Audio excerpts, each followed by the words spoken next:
Hello student, आज हम advance engineering mathematics में यूनिट नंबर 3 का लेक्चर नंबर 21 जिसके अंदर टॉपिक है मॉडिफाइड डिस्ट्रीब्यूशन मेथड, इसे मोदी मेथड भी कहा जाता है।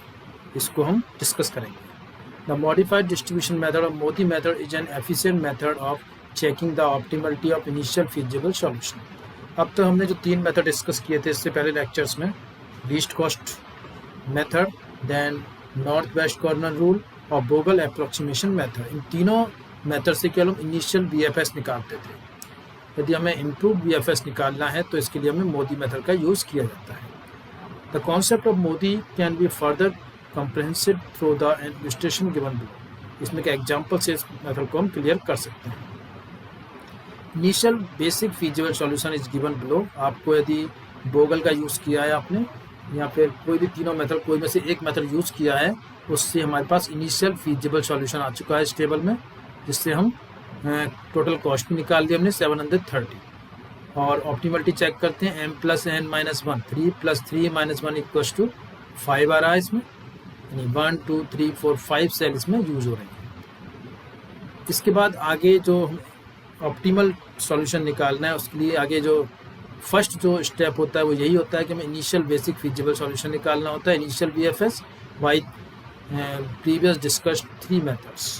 3 मेथड हमने डिस्कस किए तो उन्हीं में से एक मेथड से हमें इनिशियल बीएफएस निकाल दिया हमने। इससे आगे आते हैं अब, now calculate the values of u i and b j by using the equations. अब हमें यूआई और बीजे कैलकुलेट करने हैं इक्वेशन ui + bj = cij से। यानी यहाँ पे जो cij है, cij एक सेल को कह रहे हैं, सेल में जो वैल्यू है 6, ये cij है। तो cij दो चीज़ों से मिलकर बना होता है, ui + bj से। ठीक है, ui + bj मिलकर cij मिलकर बना होता है। तो इनमें ui और bj की वैल्यूज़ क्या आ सकती हैं वही हमें कैलकुलेट करनी है। तो सबसे पहले substituting the value of u1 at 0, initial value u1 की हम 0 ले लेते हैं। देखिए इस टेबल में बताया गया है इस तरह से। यहाँ पे जो वैल्यूज आ रही हैं u1 u2 u3 कॉलम की फॉर्म में, और जो ऊपर आ रही है b1 b2 b3 और b4 ली गई है। ठीक है, तो uij = ci + bj से हम इसे वैल्यूज कैलकुलेट करेंगे, u1 u2 u3 और b1 b2 b3 और b4। तो सबसे पहले u1 को हमने क्या ले लिया, इसमें 0 ले लिया। देखिए ui में u1 को 0 ले लिया हमने।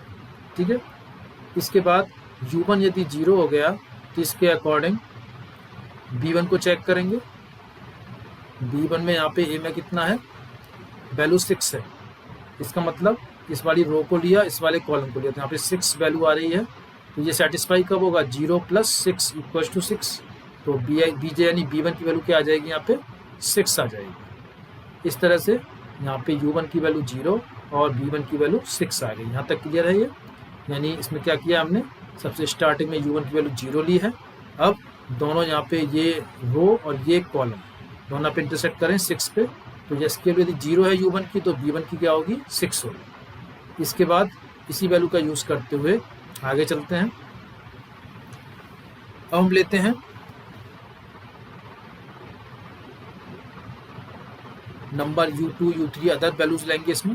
तो नेक्स्ट वाली वैल्यू है u1 + b2 = c12, u1 + b2। u1 कहाँ है हमारे पास, ये रहा, और b2 कहाँ है हमारे पास, ये रहा। u1 और b2 कहाँ पे कट करते हैं, 4 पे। तो u1 की वैल्यू 0 है तो यहाँ पे b2 की वैल्यू क्या आ जाएगी, 4 आ जाएगी। u1 की वैल्यू यहाँ पे 0 आ रही है तो b2 की वैल्यू क्या आ जाएगी, 4 आ जाएगी। इस तरह से b2 की वैल्यू निकल जाएगी 4। इस तरह से आगे वैल्यू निकालनी है हमें। नेक्स्ट कैलकुलेशन है u2 + b2 = c22।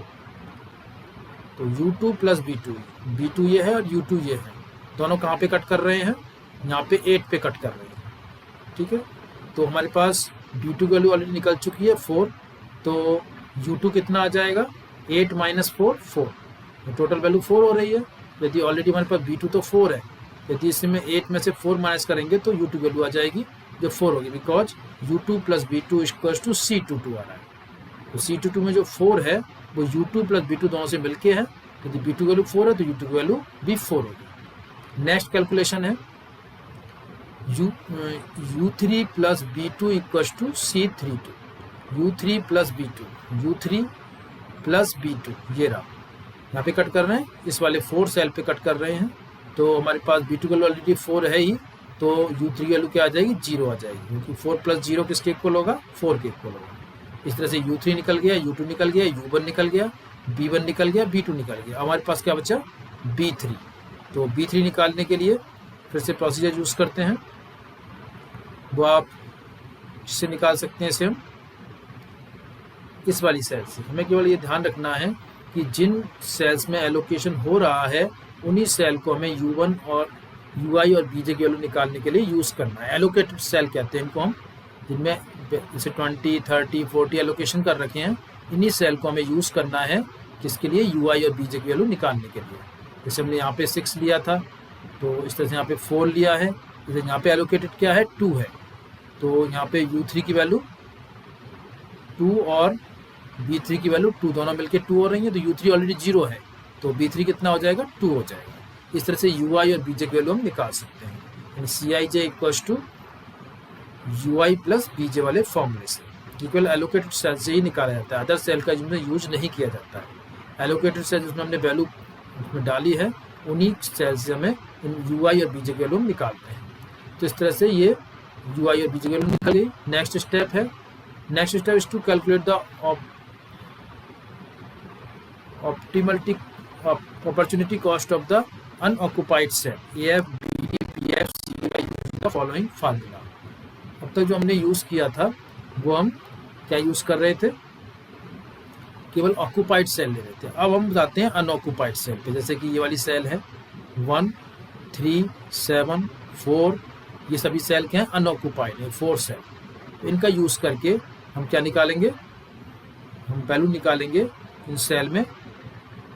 तो सबसे पहले हम फॉर्मूला इसमें यूज़ किया जाता है, वो होता है ये CIJ - UI + BJ, क्योंकि UI BJ हमारे ऑलरेडी हमारे पास हैं और CIJ भी है। इस फॉर्मूले का यूज़ करके हम क्या निकालते हैं, ऑप्टिमलिटी कॉस्ट निकालते हैं इसकी। तो वो कैसे निकालते हैं, सबसे पहले हम सेल ले रहे हैं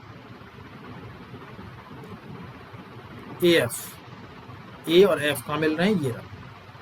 तो इसमें 1 एलोकेट है, इसमें इस वाली वैल्यू को यदि हम लेते हैं तो CIJ में क्या है, 1 है, तो 1 - 0 + 2, UI + BJ में क्या आ रहा है, इसमें आ रहा है 0 U1 में और B3 में आ रहा है 2, तो 1 0 + 2, तो क्या आ गया 1 = 0 + 2, 1 - 0 + 2 -1 आ गया।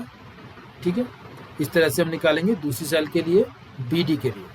VD ये वाली सेल है 3, इसमें यदि देखा जाए तो U2 में 4 है और B1 में 6 है, तो CIJ में क्या वैल्यू है हमारे पास, 3, तो 3 - 6 + 4, 6 - 10, 3 - 10 यानी -7 आ जाएगा, इसमें वैल्यू आ जाएगी -7। इस तरह से अदर सेल के लिए निकालेंगे 1 और -2 वैल्यू आ जाएगी। Choose the largest positive opportunity cost, इसमें सबसे जो लार्जेस्ट पॉजिटिव कॉस्ट होती है उसको हम चूज करते हैं, which is 7, and draw in closed path. इसमें जो लार्जेस्ट नेगेटिव वैल्यू कह सकते हैं या पॉजिटिव वैल्यू, दो ही कंडीशन हो सकती है, तो पॉजिटिव या नेगेटिव। तो हम यहाँ पे नेगेटिव वैल्यू लेंगे बिकॉज हम -7 निकाला है हमने, तो इसमें -7 हमने चूज कर लिया। इसमें draw a closed path as shown the matrix below, और इसका यूज करके क्लोज्ड पाथ बनाते हैं, क्योंकि इस तरह से बनाया गया है। हमने जो चूज किया था -7 कहाँ आ रहा था हमारा, -7 ये आ रहा था हमारा BD सेल, तो BD सेल कहाँ है, B और D ये रहा, ये वाला। इसको यूज़ करके हमें क्लोज सेल बनाना है। क्लोज सेल में याद रखना है कि जो फर्स्ट +3 जो सेल से हम स्टार्टिंग करें वो तो अनऑक्यूपाइड है, यानी इसमें कोई एलोकेशन नहीं है, क्योंकि अदर सेल ऑक्यूपाइड होनी चाहिए। ये 3 सेल हमने यूज़ की जिससे हमारा एक क्लोज पाथ बन गया। तो इस तरह से इस क्लोज पाथ का यूज़ करके हम निकालेंगे कि इम्प्रूव्ड BFS क्या आता है इसका। तो देखिए इसमें क्या करना है हमें, choose the largest negative opportunity cost with 7 -7 and draw a closed path as shown the matrix below. Start from the unoccupied cell and assign plus or minus sign alternatively.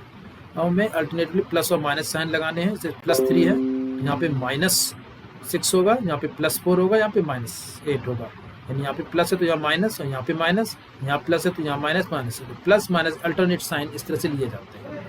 इनको लेने के बाद the most favorite cell is BD, assign as many unit as possible। इसके बाद जो हमारे पास जो 3 cell है BD, इसमें हमें क्या असाइन करें ताकि हमारे पास इस तरह से the matrix below shows the maximum allocation to the cell BD। तो उसमें जो सेल BD है इसमें हम मैक्सिमम एलोकेशन करें, तो that number of units are added to the cell with a positive sign and subtracted from the cell. देखिए इस तरह से यदि हम 3 में एलोकेट करते हैं 20 और 40 में से, तो 20 एलोकेट कर सकते हैं इसमें 3 सेल में। इस तरह से 4 सेल के लिए लें इसमें, तो इसमें हमारे पास हैं 95 और 50, तो 50 एलोकेट हो सकता है। इस तरह से 8 में हम क्या ले सकते हैं, 20 एलोकेट कर सकते हैं, क्योंकि टोटल 20 + 20 40 हो जाएगा। इस तरह से 4th नंबर सेल में हम 25 एलोकेट कर सकते हैं ताकि टोटल 95 आ जाएगा। इस तरह से 2 में 35 आ जाएगा, तो इसमें से एक सेल एलिमिनेट हो जाएगी कोई सी भी, और इसके जो अदर सेल बचेंगे इसमें। देखिए हमारे पास ये सेल थे टोटल, ये 5 सेल थे हमारे पास। इन 5 सेलों में यूज़ करें तो अब जो नेक्स्ट एलोकेटेड सेल होगी वो ये वाली होगी, और इसमें से हटेगी कौन सी सेल, कौन सी सेल जाएगी इसमें से हमारे पास ये हट जाएगा, यानी हमारे पास से हट जाएगा इसमें ये वाली सेल, एक सेल इसमें से कम हो जाती है, यानी 6 वाली सेल, ये वाली सेल हट जाएगी इसमें से। ठीक है, तो इस तरह से हमारे पास ये वाली वैल्यूज आ जाएंगी। इनसे हम फिर चेक करते हैं कि क्या UI और BJ की वैल्यू इस तरह से निकाली थी हमने पहले, उसमें इस तरह से हम अगेन स्टेप नंबर 6 लेते हैं। Repeat the step from 1 to 4, find out the opportunity cost for each unoccupied cell and assign the maximum possible unit to the cell having the largest opportunity cost. This process will go on until the optimum solution is reached. ये तब तक करना है तो ये optimum solution हमें reach नहीं आ जाता। The modified distribution method is an improvement over the stepping stone method. जो मोडी मेथड होता है वो स्टेपिंग स्टोन मेथड से ज़्यादा इम्प्रूवमेंट मेथड होता है। It can be applied more efficiently when a large number of source and destination are involve. ये large number sources और डेस्टिनेशन इन्वॉल्व हैं तो उस कंडीशन में इस मेथड का यूज़ किया जा सकता है, which becomes quite difficult and tedious in case of stepping stone method, जो कि स्टेपिंग स्टोन मेथड से ज़्यादा डिफिकल्ट और टेडियस होता है। स्टेपिंग स्टोन मेथड का यूज़ करें तो बहुत ज़्यादा डिफिकल्ट हो जाता है उस कंडीशन में। तो modified distribution method reduce the number of step involve in the evaluation of empty cell. Empty cell में जो नंबर ऑफ स्टेप है इवेल्युएशन करने के लिए वो कम हो जाते हैं। देयरफॉर मिनिमाइज द कॉम्प्लेक्सिटी, और कॉम्प्लेक्सिटी को मिनिमाइज करता है, और gives a straight forward computational scheme through which the opportunity cost of each empty cell can be determined. इस तरह से ईच एम्प्टी सेल की जो अपॉर्चुनिटी कॉस्ट है वो डिटरमाइन की जा सकती है। तो इस तरह से ये मेथड यूज़ किया जाता है इसमें। इस मेथड को मोदी मेथड कहते हैं। इसमें जनरली ये याद रखना है कि किस तरह से क्लोज्ड पाथ बनाना है। तो इसमें से जो 20 वैल्यू जो आ रही थी, इसमें से ये हमें एलिमिनेट कर दी हमने यहाँ से। इसकी जगह कहाँ पे वैल्यू आ गई है, यहाँ पे एक और वैल्यू आ गई है, और वो हमारे पास आ गई है इस तरह से। देखिए जब 3 में आ गया है, 6 की जगह 3 में आ गई है वैल्यू, क्योंकि पहले 26 में एलोकेट था, अब 3 में एलोकेट हो गया। 3 में एलोकेट होने के बाद ईजी वे में हम इसे निकाल सकते हैं, और ये नेक्स्ट इम्प्रूव मेथड हो जाएगा। इस तरह से तब तक आता है तो ऑप्टिमम सॉल्यूशन नहीं हो। तो ये मेथड बहुत ही सिंपल और ईजी है, इसको सॉल्व करते हैं। इसके एग्जाम में भी पूछा जाता है इसके बारे में। इस मेथड को ईजी वे में आप सॉल्व कर सकते हैं। Okay, thanks.